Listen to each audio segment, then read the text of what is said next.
함께 기도하겠습니다. 사랑하는 하나님, 우리가 세상의 길을 걸어가는 과정 속에서 우리와 함께 동행해 주시기를 소망합니다.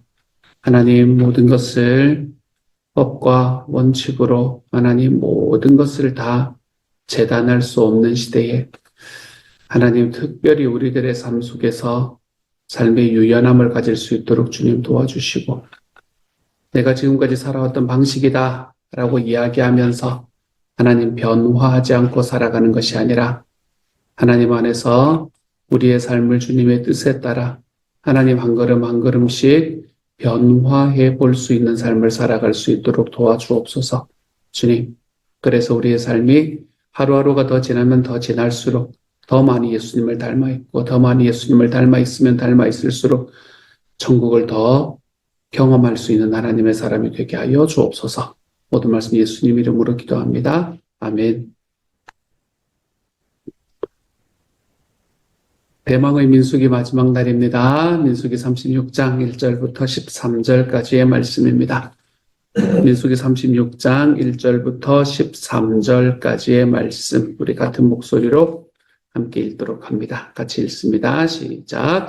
요셉 자손의 종족 중 므낫세의 손자 마길의 아들 길르앗 자손 종족들의 수령들이 나와 모세와 이스라엘 자손의 수령된 지휘관들 앞에 말하여 이르되 여호와께서 우리 주에게 명령하사 이스라엘 자손에게 제비 뽑아 그 기업의 땅을 주게 하셨고 여호와께서 또 우리 주에게 명령하사 우리 형제 슬로브하스의 기업을 그의 딸들에게 주게 하셨은즉 그들이 만일 이스라엘 자손의 다른 지파들의 남자들의 아내가 되면 그들의 기업은 우리 조상의 기업에서 떨어져 나가고 그들이 속할 그 지파의 기업이 첨가되리니 그러면 우리가 제비 뽑은 기업에서 떨어져 나갈 것이요 이스라엘 자손의 희년을 당하여 그 기업이 그가 속한 지파에 첨가될 것이라. 그런즉 그들의 기업은 우리 조상 지파의 기업에서 아주 삭감되리이다. 모세가 여호와의 말씀으로 이스라엘 자손에게 명령하여 이르되 요셉 자손 지파의 말이 옳도다. 슬로브하스의 딸들에게 대한 여호와의 명령이 이러하니라. 이르시되 슬로브하스의 딸들은 마음대로 시집가려니와 오직 그 조상 지파의 종족에게로만 시집갈지니 그리하면 이스라엘 자손의 기업이 이 지파에서 저 지파로 옮기지 않고 이스라엘 자손이 다 각기 조상 지파의 기업을 지킬 것이니라 하셨나니 이스라엘 자손의 지파 중 그 기업을 이은 딸들은 모두 자기 조상 지파의 종족되는 사람의 아내가 될 것이라. 그리하면 이스라엘 자손이 각기 조상의 기업을 보전하게 되어 그 기업이 이 지파에서 저 지파로 옮기게 하지 아니하고 이스라엘 자손 지파가 각각 자기 기업을 지키리라. 슬로브하스의 딸들이 여호와께서 모세에게 명령하신 대로 행하니라. 슬로브하스의 딸 말라와 디르사와 호글라와 밀가와 노아가 다 그들의 숙부의 아들들의 아내가 되니라. 그들이 요셉의 아들 므낫세 자손의 종족 사람의 아내가 되었으므로 그들의 종족 지파에 그들의 기업이 남아 있었더라. 이는 여리고 맞은편 요단가 모압 평지에서 여호와께서 모세를 통하여 이스라엘 자손에게 명령하신 계명과 규례니라. 아멘. 이 말씀은 우리가 민수기 27장의 말씀과 연결되는 말씀이라고 볼 수밖에 없습니다. 똑같은 사람들이 주인공으로 나타나고 있기 때문에 그렇습니다. 민수기 27장 3절부터 5절 그리고 7절의 말씀만 제가 읽어드리도록 하겠습니다. 우리 아버지는 광야에서 돌아가셨습니다. 그러나 주님을 거역하여 모였던 보라의 무리 속에 끼지는 않으셨습니다. 아버지께서는 다만 자신의 죄로 돌아가셨습니다. 그런데 아버지께는 아들이 없습니다. 그런 아들이 없다는 이유로 아버지의 가족 가운데서 아버지의 이름이 없어져야 한다니 어찌 이럴 수가 있습니까? 우리 아버지의 남자 친족들이 유산을 물려받을 때에 우리에게도 유산을 주시기 바랍니다. 모세가 그들의 사정을 주님께 아뢰었다. 슬로브하스의 딸들의 말이 옳다. 딸들이 한 말이 옳다. 그 아버지의 남자 친족들이 유산을 물려받을 때에 너는 그들에게도 반드시 땅을 유산으로 주어라. 너는 그들의 아버지가 받을 유산이 그 딸들에게 돌아가게 하여라. 이렇게 이야기합니다. 지금 이 상황은 어떤 상황인가 하면 가나안 땅에 들어가기 전이었고요. 가나안 땅에 들어가기 전에 이제 제비를 뽑아서 지파별로 땅을 분배했습니다. 지파별로 땅을 분배하는데 이 슬로브핫이라는 사람의 딸들이 모세를 찾아옵니다. 그러면서 하는 이야기가 자기 아버지는 광야에서 죽었는데 사실은 너무 당연한 이야기겠죠. 그렇죠? 광야 1세대가 다 죽었지 않습니까? 그런데 아들이 없다는 이유로 땅을 분배받지 못하는 것은 별로 좋지 않은 이야기입니다. 라고 모세에게 이야기를 합니다. 원래 땅은 남자들에게만 분배했거든요. 그때는 말입니다. 그때는 원래 땅은 남자들에게만 분배했거든요. 그래서 아들이 없는 사람은 사실은 땅을 분배를 받지 못하는 것이 일상이었는데 아들이 없는 사람에게도 딸에게라도 분배하는 것이 옳지 않습니까? 라고 모세에게 이야기를 하고 있는 겁니다. 당시에 가지고 있었던 법, 당시에 가지고 자기들에게 주어졌던 법에 맹점이 있다라는 것을 이야기하는 것이었고, 그리고 그 법대로 하면 사실은 그들은 할 말이 없었겠지만, 그래도 그들은 법보다 지금 현재 상황이 더 중요하지 않습니까? 그리고 법은 모든 상황을 다 포괄하지는 못하지 않습니까? 라고 이야기하며 모세에게 청원하고 있는 겁니다.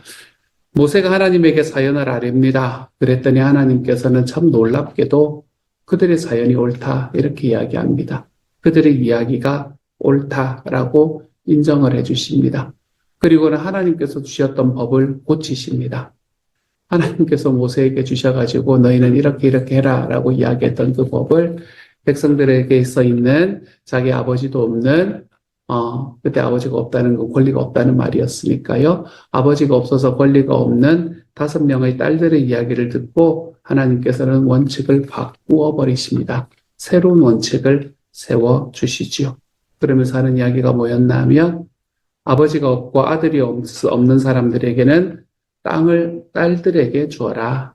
그리고 자식이 아예 없다 그러면 형제들에게도 주어라. 라고 이야기를 하는 겁니다. 처음에 땅을 분배하려고 생각했을 때에 미처 생각하지 못했던 상황들을 발견합니다. 그리고 그 규정을 보완하는 규정을 지금 세우고 있는 겁니다. 그때 저는 이렇게 여러분에게 말씀드렸습니다. 우리가 살다 보면 우리의 삶 속에서 원칙만으로, 법만으로 해결할 수 없는 일이 얼마나 많은지 모릅니다. 우리는 법대로 살면 된다라고 이야기하지만, 그때도 말씀드렸지만, 법은 상식의 최소한입니다.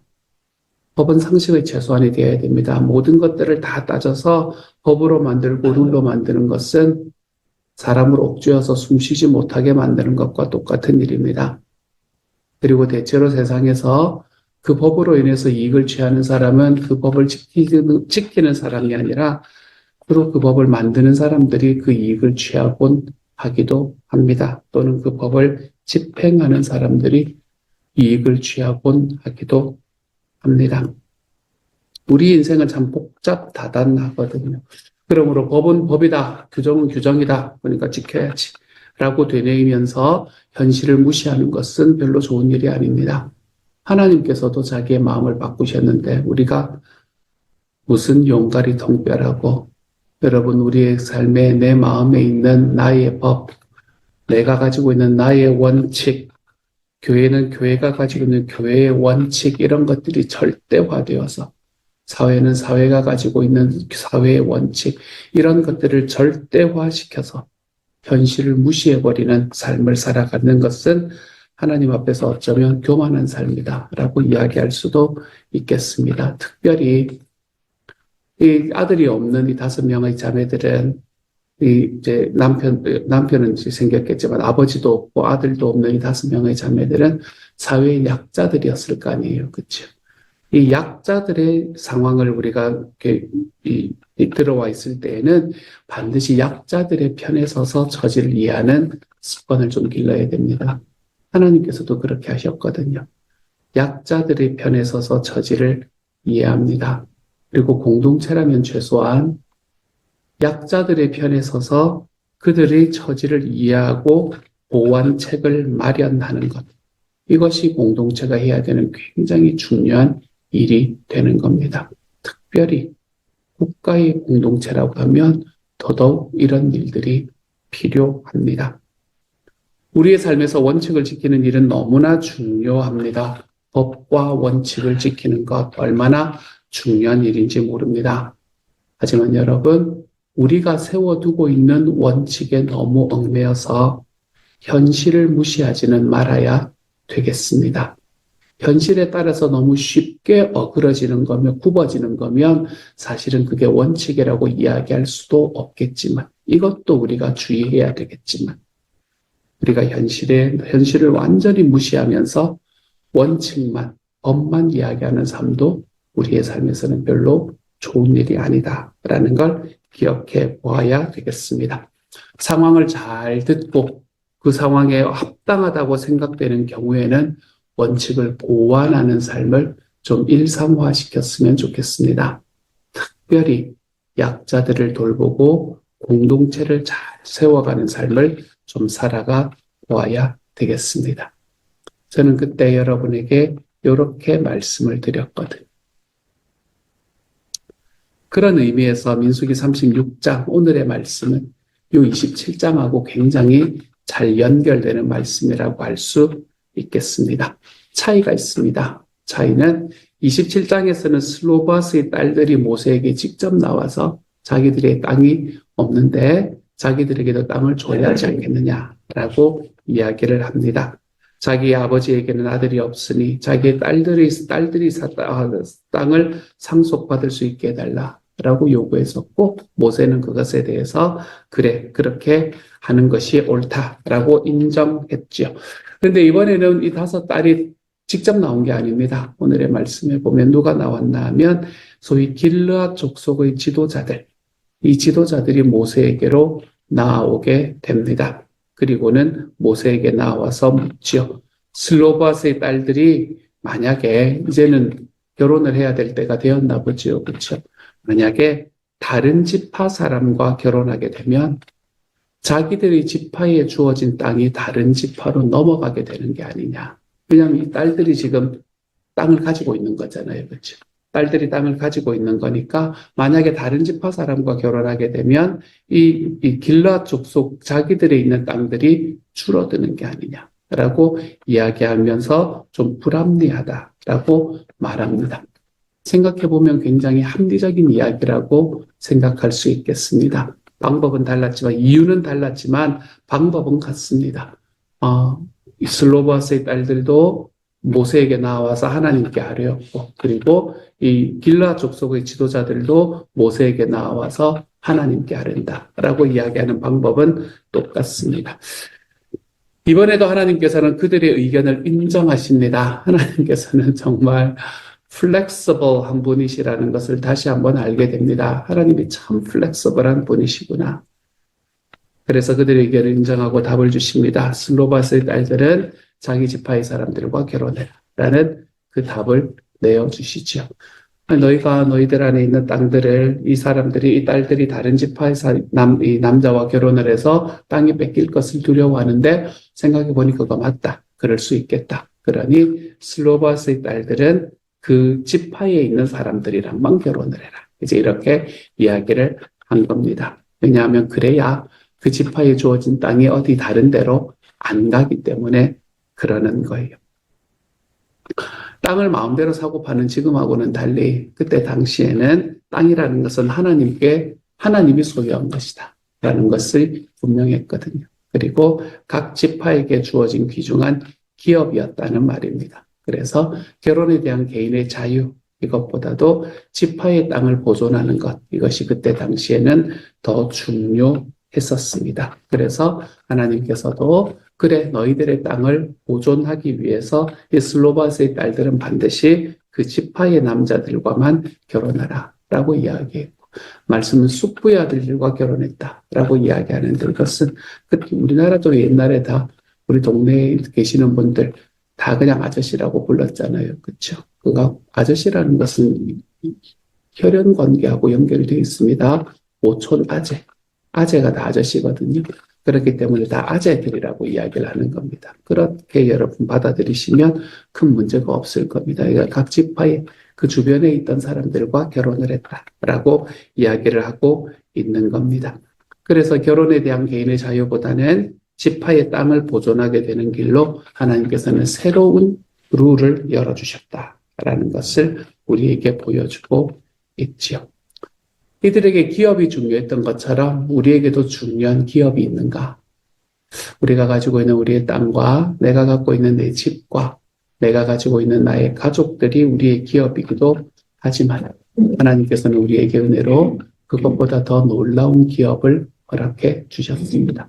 우리가 오늘 찬양했던 것처럼 나의 영원하신 기업을 허락해 주셨습니다. 우리에게 주신 하나님의 기업이 뭡니까? 우리에게 주신 하나님의 기업은 무엇보다도 구원과 영생입니다. 하나님 우리에게 구원과 영생을 우리의 기업으로 주셨습니다.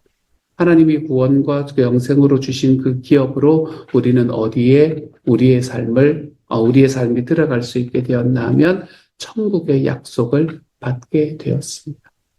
천국은 우리가 이 땅을 다 끝나고 난 다음에야 비로소 갈 수 있는 곳입니까? 절대 그렇지 않습니다. 천국은 우리가 이 땅에서도 누릴 수 있는 곳입니다. 우리의 기업은 우리에게 주어질 기업이기도 하지만 우리의 기업은 우리에게 이미 주어져 있는 기업이기도 합니다. 그러니 사랑하는 여러분, 이런 하나님의 기업을 좀 소중히 여기며 우리의 삶 속에서 누리며 살아갈 수 있는 하나님의 사람이 되었으면 좋겠습니다. 하나님은 천국을 기업으로 주셨는데 우리는 그것을 여기서 누릴 수 있게 되었는데 여러분, 왜 여러분은 여러분의 삶을 때로 지옥으로 몰아넣으려고 하고 있습니까? 자기 자신에 대한 죄책감으로 사람들의 관계, 사실은 생각해보면 우리가 지나고 보면 별거 아닌 일일 수 있거든요. 근데 그때 당시에 나에게 다가오는 그 관계 안에서의 크기, 그것 때문에 왜 자꾸 나를 지옥으로 밀어넣으려고 하고 있습니까? 여러분, 이런 삶에서 우리의 삶이 좀 벗어날 수 있기를 소망합니다. 비교하는 것을 통해서 자기 자신을 교만함으로 몰아넣어서 거기에서 지옥을 경험. 하나님 앞에 죄를 깨닫는 것은 좋은데 그 죄로 인해서 나는 그래서 안 돼 라고 이야기하는 죄책감에 빠져서 우울하게 살아가는 삶. 여러분, 이런 지옥을 선택하며 살지 마십시다. 내 주변에 있는 사람들이 나에게 눈을 한번 흘렸다고 해서 내가 그 사람이 나를 도대체 어떻게 바라볼까? 이 사람이 나를 뭐라고 생각할까? 그 사람 별 관심도 없는데 나한테. 근데 그것에 대해서 3일을 고민하고 일주일을 고민하고 한 달을 고민한다. 그러다가 내 삶을 피폐하게 만들어버리는 지옥과 같은 사람. 사랑하는 여러분, 우리에게는 하나님께서 우리에게 주신 영원한 기업이 있는 사람입니다. 하나님 우리에게 천국을 주셨거든요. 천국을 받은 사람답게 이 땅을 천국으로 살아갈 수 있는 하나님의 사람이 되기를 소망합니다. 주님께서 우리와 함께 계심을, 우리의 모든 관계에 주님께서 함께 계심을 좀 기억하고 나의 영원하신 기업이 되신 하나님과 그분의 천국, 내가 이 땅에서 경험하며 살아가는 하나님의 사람들이 좀 되어가시기를 소망합니다. 오늘 하루의 삶을 살아가시면서 주님, 제가 하나님과 함께 천국을 살게 해주시니 감사합니다. 내 삶의 약함도 경험되고 실패도 경험되는 것 같고 어려움도 있는 것 같지만 내가 이 모든 과정 속에서 내가 내 아버지 앞에 들어가서 내 아버지와 함께 누릴 그 영생의 삶이 지금도 경험되도록 하나님께서 나를 지키시는 분임에 감사합니다. 우리가 주님 앞에 이러한 고백과 감사를 좀 드리며 살아갈 줄 아는 하나님의 사람이 되어서 하나님은 나에게 천국을 주셨는데 나는 자꾸 지옥을 선택하는 여러분, 이런 삶을 살아가지 않는 오늘 하루가 좀 되어가시기를 소망합니다. 우리의 삶에 조금 더 넉넉하게, 조금 더 평안하게, 조금 더 주님께서 주시는 말씀에 내 마음을 드려내며 주님이 우리에게 주신 이 천국의 삶 속에서 한껏 웃고 한껏 즐거워하고, 날씨도 좋지 않습니까? 요즘에. 그렇죠? 날씨들, 내 주변에 있는 것들 감사함으로 누리며 살아가 볼 줄 아는 하나님의 사람이 되어 가시기를 우리 주님의 이름으로 축복합니다. 이것으로 민수기 묵상을 마무리합니다. 쉽지 않은 기간이었지만 잘 쫓아와 주셔서 너무나 감사드립니다. 함께 기도하십시다. 사랑하는 하나님, 하나님께서 우리들에게 법과 원칙 너무 소중하지만 최선을 다해서 지켜나가는 과정 속에 상황들을 무시하지 않고 주님 이것에 대한 생각을 항상 허락해 주시니 감사합니다. 상황에 따라서 변화할 수 있는 flexibility, 하나님 이것을 좀 가지고 살아갈 수 있는 하나님의 사람이 되되 특별히 하나님 소외되어 있고 힘들어하는 사람들에게는 더더욱 하나님 우리들의 마음이 쏠려갈 수 있는 하나님의 사람이 되도록, 그래서 어떤 상황 속에서도 법 때문에가 아니라 그 사람이 그 길로 가면 가장 성공할 수 있기 때문에 우리가 우리 그 길들을 선택해 볼 수 있는 하나님의 사람들이 되게 하여 주옵소서. 오늘 하루 이 땅을 살아가며 주님의 천국을 누리며 살게 하시기를 소망합니다. 주님의 천국을 누리고 나의 영원하신 기업이신 하나님을 누리고 그 영생을 누리고, 하나님이여 우리의 삶을 나의 고집으로, 나의 생각으로 또는 나의 오해로 하나님 내 삶을 지옥으로 밀어넣지 않는 하루가 될 수 있도록 주님께서 도와주셔서 주님이 오늘 하루 살아가는 가운데에서도 많이 웃고 많이 즐겁고 하나님 앞에 많이 자유롭고 많이 행복해질 수 있는 시간 되도록 하나님이여 도와주옵소서. 오늘 주신 사명은 오늘 감당하고 오늘 주신 복은 오늘 누리며 살아가는 하나님의 사람이 되게 하여 주옵소서. 모든 말씀 예수님 이름으로 기도합니다. 아멘.